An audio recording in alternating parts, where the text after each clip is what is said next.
Hello दोस्तों, good morning, नमस्कार। आप सभी का स्वागत है आप सभी के अपने यूट्यूब चैनल परीक्षा की शिक्षा में। आई होप कि आप सभी जो है अच्छे होंगे। आपकी जो तैयारी है बढ़िया तरीके से चल रही थी। जो बच्चे क्लास में फर्स्ट टाइम है, पहली बार नए हैं, उन सभी के लिए बता दिया जाए कि हमारे चैनल पे जो आपकी बीएड एंट्रेंस एग्जाम 2025 की जो आपकी तैयारी छात्र रेगुलर बेसिस पे करवाई जा रही है। तो जिसे भी तैयारी पूरी करनी है, कंप्लीट करनी है, क्या करेंगे, चैनल को सब्सक्राइब करके हमारे साथ जुड़ जाएंगे। उसके बगल में जो बेल आइकन देगा उसको आप लोग ऑन कर लेंगे। और ये जो क्लासेस है बीएड के साथ साथ जो आपके डीएलएड वाले छात्र हैं उन लोग भी जो है क्लास को अटेंड करेंगे। ठीक है, पूरा क्लास का समय देख लीजिए। जीके जीएस की जो क्लास है सुबह 10 बजे डेली आपको इसी टाइम पे देखने को मिलती है। रीजनिंग की जो क्लास है दोपहर को 1 बजे देखने को मिलती है। हिंदी की जो क्लास है शाम को 7 बजे आपको हमारे चैनल पर देखने को मिलती है। क्लासेस का जो शेड्यूल आपको याद करके रखना है, इसी टाइम पर क्लासेस से जुड़ना है, अपनी तैयारी को जो है पूरा और कंप्लीट करना चाहते हो। ठीक है, नीचे डिस्क्रिप्शन में देखेंगे तो आपको हमारा इंस्टाग्राम का और टेलीग्राम का लिंक मिलेगा। तो इंस्टाग्राम पे आप हमें जाकर फॉलो कर ले और टेलीग्राम से जाकर जुड़ जाइए। टेलीग्राम से पे क्या है, डेली बेसिस जो क्लास का अपडेट है आपको दिया जाता है। बाकी जो एग्जाम का अपडेट होगा वो भी आपको यहाँ पे दिया जाएगा। तो आप लोग यहाँ से जुड़ेंगे तो आपको कोई भी अपडेट जो है क्लास के रिगार्डिंग क्या होगा, मिस नहीं होगा। ठीक है, तो क्लास चलेगा, स्टार्ट करेंगे। स्टार्ट करने से पहले जिसने भी क्लास को लाइक नहीं किया, क्लास को लाइक कर दे देंगे और चैनल को जो है सब्सक्राइब कर देंगे और अपने दोस्तों के साथ जो है क्लास को शेयर करेंगे। ठीक है, चलिए क्लास स्टार्ट करेंगे। तो आपका जो है 26 नंबर से क्लास स्टार्ट हो रही है। ध्यान से एक एक क्वेश्चन को देख के उत्तर देने की कोशिश करेंगे। क्या दिया गया है, जापानी सहयोग से स्थापित किया गया नवीनतम और सबसे बड़ा शिपयार्ड कौन सा है, बताइए। चलिए उत्तर दीजिए, इसका सही उत्तर क्या हो जाएगा। जापानी सहयोग से स्थापित किया गया नवीनतम यानी कि नया और सबसे बड़ा शिपयार्ड कौन सा है, इसका सही उत्तर क्या हो जाएगा। तो ऑप्शन नंबर बी आपका कोची शिपयार्ड, ठीक है, जो दिया गया है आपका सही उत्तर है। क्लियर, चलिए डाउट नहीं होना चाहिए, होगा तो बताइए, उसको क्लियर करेंगे हम। किस प्रधानमंत्री ने वास्तविक नियंत्रण रेखा के संबंध में हस्ताक्षर करके भारत चीन संबंधों में नरमी लाई थी, बताइए। 27 पे आपका राइट आंसर क्या हो जाएगा।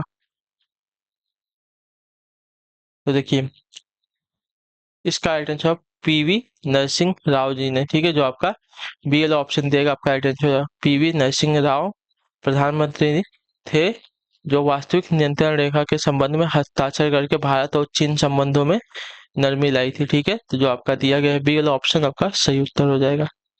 अगला क्वेश्चन देखेंगे, आपका 28 नंबर प्रश्न क्या पूछा गया, ध्यान से देखिए। निम्नलिखित में से किस वस्तु की मांग आपकी लोचदार है, विद्युत की, औषधि की, चावल की या दिया सलाई की, डिबिया की, किसकी, बताइए। किस वस्तु की मांग आपकी लोचदार है,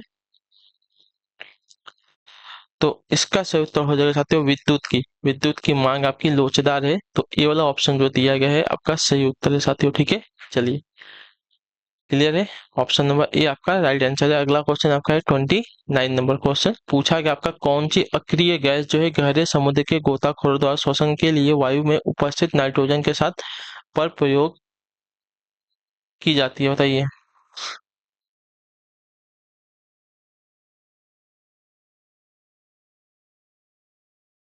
कौन सी अक्रिय गैस जो है गहरे समुद्र के गोताखोरों द्वारा श्वसन के लिए जो है वायु में उपस्थित नाइट्रोजन के स्थान पर जो है प्रयोग की जाती है, इसका सही उत्तर क्या हो जाएगा। तो इसका राइट आंसर आपका हो जाएगा साथियों हीलियम गैस, जो आपका डी वाला ऑप्शन दिया गया है आपका सही उत्तर हो जाएगा। ठीक है, क्लियर है, हीलियम गैस जो है उपयोग की जाती है किसके साथ, गोताखोरों के द्वारा नाइट्रोजन गैस के साथ। ठीक है, अगले क्वेश्चन की तरफ बढ़ेंगे। आपका है 30 नंबर प्रश्न पूछा गया आपका, वायुयान का आविष्कार किसने किया था, बताइए। वायुयान का आविष्कार किसने किया था, तो वायुयान का आविष्कार आपका किया था साथियों आर्विले राइट एंड विलिबर राइट ने। ठीक है, जो आपका ये ऑप्शन देगा आपका सही उत्तर हो जाएगा आर्विले राइट एंड विलिबर राइट ने जो है आपका वायुयान का आविष्कार किया था। तो ये वाला ऑप्शन जो दिया गया है आपका साथियों राइट आंसर हो जाएगा। क्लियर सभी को, चलिए अगले क्वेश्चन की तरफ बढ़ेंगे। आपका है 31 नंबर।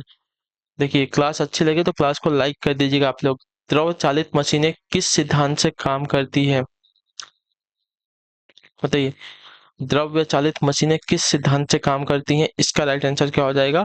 तो इसका राइट आंसर हो जाएगा साथियों पास्कल के सिद्धांत से। ठीक है, द्रव्य चालित मशीनें जो है पास्कल के सिद्धांत पर कार्य करती है।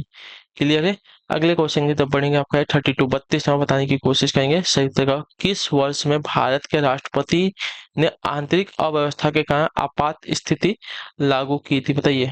इसका राइट आंसर किस वर्ष में भारत के राष्ट्रपति ने आंतरिक व्यवस्था के कारण आपात स्थिति लागू की थी? तो इसका सही उत्तर आपका हो जाएगा साथियों 1975 ईस्वी में। जो आपका डी वाला ऑप्शन देगा है आपका राइट आंसर हो जाएगा। ठीक है, 1975 ईस्वी में भारत के राष्ट्रपति ने आंतरिक अव्यवस्था के कारण आपकी आपात स्थिति लागू की थी, यानी कि इमरजेंसी लागू की थी। ठीक है, क्लियर है। चलिए अगले क्वेश्चन की तरफ बढ़ेंगे साथियों। आपका है 33 नंबर प्रश्न पूछा है आपका, किस राज्य का नाम हाल ही में परिवर्तित किया गया है? बताइए किस राज्य का नाम जो है हाल ही में परिवर्तित किया गया है? तो इसका राइट आंसर आपका हो जाएगा साथियों पश्चिम बंग का। ठीक है, जो आपका सीएल ऑप्शन दिएगा आपका राइट आंसर हो जाएगा।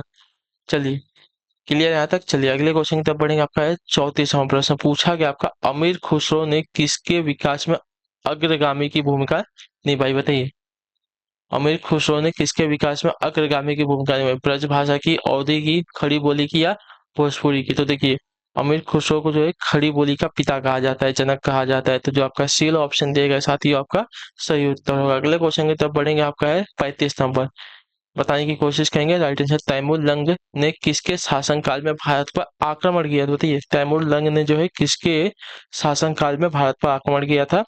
इसका सही उत्तर क्या हो जाएगा? तो इसका राइट आंसर आपका हो जाएगा साथियों नसरुद्दीन महमूद तुगलक के। ठीक है, नसरुद्दीन महमूद तुगलक के शासनकाल में तैमूर लंग ने भारत पर आक्रमण किया था। क्लियर, तो option number D will be the right answer. Clear, now next to the question क्या दिया गया है, move to the next question. क्या है? अशोक ने अपने सभी अभिलेखों में एक रूपता से किस प्राकृत का प्रयोग किया है? बताइए क्वेश्चन नंबर 36 है, अशोक ने अपने सभी अभिलेखों में एक रूपता से किस प्राकृतिक का प्रयोग किया है? अर्धमागधी की, सौरसेनी की, मागधी की या अंगिका की? तो इसका सही उत्तर आपका हो जाएगा साथियों मागधी की। ठीक है, जो आपका सीएल ऑप्शन दिया गया आपका राइट आंसर। अशोक ने अपने सभी अभिलेखों में एक रूपता से जो है प्राकृत मागधी क्या दिया गया मागधी प्रकृत का प्रयोग किया। ठीक है, क्लियर है। चलिए देखिए अगर क्लास में आप लोग पहली बार आए हैं, अपनी तैयारी को पूरा और कंप्लीट करना चाहते हैं तो चैनल को जो है सब्सक्राइब कर दीजिएगा। ठीक है, इससे क्या है कि जब भी हम क्लास लेके आएंगे तो आपको जो है उसका नोटिफिकेशन मिल जाएगा। ठीक है, अपनी तैयारी को अगर कंप्लीट करना चाहते हैं तो चैनल को सब्सक्राइब करके रखिए। ठीक है, और क्लासेस जो है अच्छी लगती हैं तो क्लासेस को एक जो है लाइक कर दीजिए और अपने दोस्त जो होंगे और वो भी बीएड वाले या डीएल वाले उनके साथ जो है क्लास को शेयर कर दो। ठीक है, दोनों जन के साथ आप शेयर कर सकते हैं क्योंकि दोनों का जो है सिलेबस सेम ही रहता है। क्लियर है। चलिए अगले क्वेश्चन की तरफ बढ़ेंगे। आपका है 37 नंबर दिए गए, रेशा फसलें निम्नलिखित में से कौन सी है? बताइए रेशा फसलें निम्नलिखित में से कौन सी है? तो रेशा फसलें जो होती हैं आपकी कपास, सन और जूट। ठीक है, जो आपका सीएल ऑप्शन देगा आपका राइट आंसर। रेशा फसलें आपकी कपास, सन और जूट होती हैं। क्लियर है यहाँ तक। अगले क्वेश्चन की तरफ बढ़ेंगे। आपका है 38 नंबर, निम्नलिखित में से कौन सी भाषाएं हाल ही में प्राचीन भाषाएं घोषित की गई हैं? बताइए कौन सी भाषाएं हाल ही में प्राचीन भाषाएं घोषित की गई हैं? तो आपका राइट आंसर कन्नड़ एवं तेलुगु। ठीक है, कन्नड़ एवं तेलुगु भाषाओं को जो है प्राचीन भाषाएं घोषित किया गया है। चलिए क्लियर, तो अगला क्वेश्चन देखते हैं। आपका है 39 नंबर, क्या देगा भारत का सबसे बड़ा बैंक है कौन सा? बताइए भारत भारत का सबसे बड़ा बैंक कौन सा है? तो बैंकों का बैंक भारतीय reserve bank. Option number A आपका जो दिया गया है राइट आंसर है। ठीक है, भारतीय रिजर्व बैंक जो है भारत का सबसे बड़ा बैंक है। 40वां प्रश्न, सबसे अधिक डाकघर यानी कि पोस्ट ऑफिस किस देश में है? बताइए भारत में, जापान में, चीन में या फ्रांस में?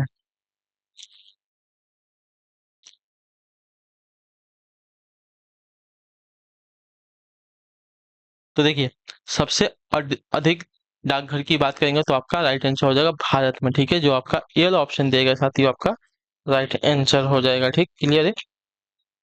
चलिए अगले क्वेश्चन की तरफ बढ़ेंगे। 41 उर्दू किस भाषा का शब्द है? बताइए उर्दू जो है किस भाषा का शब्द है? तुर्की, फारसी, अरबी या संस्कृत?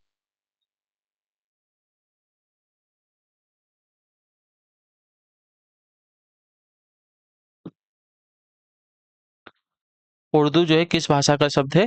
तो उर्दू की बात की जाएगी साथियों तो आपका ऑप्शन नंबर ए जो है राइट आंसर हो जाएगा, तुर्की भाषा का शब्द है। ठीक है, क्लियर है। चलिए अगला क्वेश्चन है 42 नंबर प्रश्न है आपके सामने दिया गया है, अवमूल्यन शब्द का अर्थ है क्या? बताइए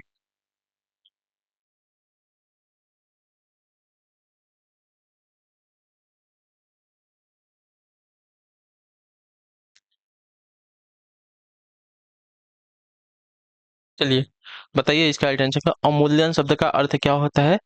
तो अवमूल्यन शब्द का अर्थ देखा जाएगा तो आपका ऑप्शन नंबर ए दिया गया है राइट आंसर।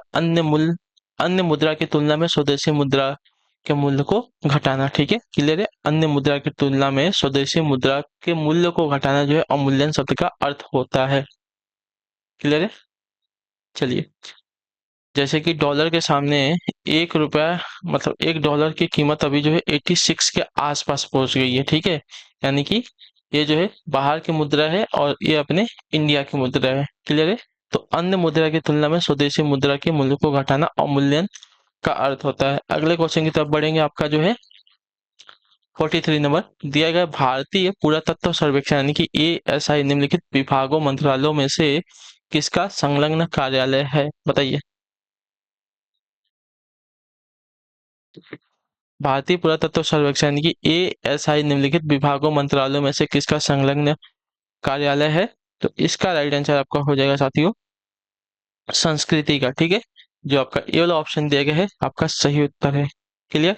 चलिए अगले क्वेश्चन की तरफ बढ़ेंगे। आपका है 44 नंबर, कार्बेट नेशनल पार्क किस जिले में स्थित है। बताइए। कार्बेट नेशनल पार्क जो है किस जिले में स्थित है, इसका राइट आंसर क्या हो जाएगा। तो देखिए, कार्बेट नेशनल पार्क की बात की जाएगी तो इसका राइट आंसर आपका हो जाएगा नैनीताल जिले में स्थित है, जो आपका दिया गया है ए वाला ऑप्शन आपका राइट आंसर है साथियों। ठीक है, क्लियर है। चलिए अगले क्वेश्चन की तरफ बढ़ेंगे। आपका है 45वां प्रश्न, क्या दिया गया है, निम्नलिखित में से किस मुगल सम्राट को जो है हिंदी गीतों की रचना का श्रेय प्राप्त है। बताइए। निम्नलिखित में से किस मुगल सम्राट को जो है हिंदी गीतों की रचना का श्रेय प्राप्त है। तो इसका राइट आंसर आपका हो जाएगा साथियों जहांगीर को। ठीक है, जो आपका ऑप्शन सी दिया गया है आपका राइट आंसर हो जाएगा। क्लियर है। चलिए move to the next question. आपका है 46 नंबर, पूछा गया आपका निम्नलिखित में से कौन एकाधिकार का उदाहरण नहीं है। बताइए। निम्नलिखित में से कौन जो है आपका एकाधिकार का उदाहरण नहीं है। स्पीक, भारतीय रेलवे, HMT या हिंदुस्तान यूनिवर लिमिटेड। ठीक है, तो एकाधिकार यानी कि एक ही देश में रहकर काम करने वाली कंपनी को एकाधिकार कहेंगे ना। तो यहाँ पे राइट आंसर आपका हो जाएगा अच्छा भारतीय रेलवे। ठीक है, भारतीय रेलवे जो आपका एकाधिकार का उदाहरण नहीं है, तो जो आपका दिया गया यहाँ पे बी ऑप्शन साथ ही आपका राइट आंसर होगा। क्लियर है सभी लोग। चलिए, एकाधिकार मतलब जिसके ऊपर सिर्फ एक का अधिकार हो। ठीक है, मतलब जैसे भारतीय रेलवे पे सिर्फ किसका अधिकार है, तो गवर्नमेंट का अधिकार है, भारतीय सरकार का अधिकार है। अगले क्वेश्चन की तरफ बढ़ेंगे। आपका है 47 नंबर क्वेश्चन, रामकृष्ण मिशन की स्थापना किसने की थी। बताइए। रामकृष्ण मिशन की स्थापना किसने की थी। तो रामकृष्ण मिशन की स्थापना आपकी स्वामी विवेकानंद जी ने की थी, जो आपका ए वाला ऑप्शन दिया गया है आपका राइट आंसर है। ठीक है, A will be the right answer. Next है आपका 48 नंबर क्वेश्चन, क्या दिया है, काली मुद्रों की सबसे मान्य परिभाषा क्या। बताइए। मतलब जो काला धन आपने सुना है उसकी सबसे मान्य परिभाषा क्या है। तो इसका राइट आंसर आपका हो जाएगा साथियों, यह वह आय है जिस पर कर अपवंचन नहीं हुआ होगा। ठीक है, मतलब जिस पर टैक्स नहीं लगा होगा। तो काली मुद्रा की सबसे मान्य परिभाषा ये होती है कि यह वह आय होती है जिस पर कोई भी टैक्स नहीं लगा होता है। ठीक है, चलिए अगले क्वेश्चन की तरफ बढ़ेंगे। आपका है 49 नंबर क्वेश्चन, वेदों को अपौर अपौरुष से क्यों कहा गया है। बताइए। वेदों को अपौरुष से क्यों कहा गया है। तो वेदों को अपौरुष से कहा गया है क्योंकि वेदों की रचना जो है देवताओं द्वारा की गई है, इसके वजह से। ठीक है, तो ये वाला ऑप्शन जो दिया गया है आपका सही उत्तर है यहाँ पे। क्लियर। चलिए ऑप्शन नंबर ए आपका राइट आंसर है। अगला है आपका 50वां, पंजशीर घाटी कहाँ स्थित है। बताइए। पंजशीर घाटी कहाँ पर स्थित है। तो पंजशीर घाटी आपकी स्थित है अफगानिस्तान में। तो ऑप्शन नंबर ए बी वाला आपका जो दिया गया है आपका राइट आंसर है, पंजशीर घाटी आपकी अफगानिस्तान में स्थित है। क्लियर है। चलिए, तो इसी के साथ जो आपकी क्लास है आज की यहीं पे कंप्लीट होती है। आई होप कि आपकी जो क्लास है अच्छी लगी। अच्छी क्लास को लाइक कर दे, चैनल पे पहले तो चैनल को सब्सक्राइब और हमें जो है कमेंट में अपनी क्लास के बारे में जरूर दीजिए, आपको क्लास कैसी लगी। बाकी अगर आपका कोई डाउट, कोई क्वेश्चन, कोई क्वेरी रहेगा तो आप हमें पूछ के क्लियर कर लेंगे। ठीक है, तो हम आपसे मिलते हैं आपकी अगली क्लास है। तब तक के लिए टाटा बाय बाय, जय हिंद जय भारत। आप सभी का क्लास से जुड़ने के लिए बहुत बहुत ही धन्यवाद साथियों।